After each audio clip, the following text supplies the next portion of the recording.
Video, magbe-bake tayo ng sourdough bread. Ito na yung aking pinaalsa na sourdough bread. Ready for baking na siya.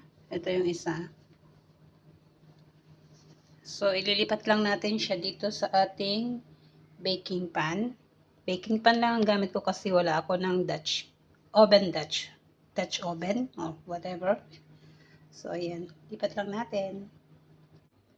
So, ayan. Ilalagay ko lang dito. At kukunin ko naman yung isa. Ito naman yung isa. Lagay ko lang dito sa tabi niya. Yan, magkatabi lang yan. Hindi siya magsinlaki, pero okay lang. Now, lagyan natin ng score.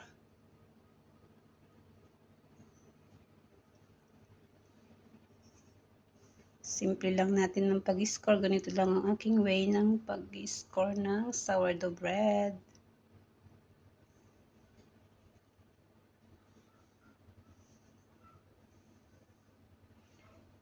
Tapos yung isa din.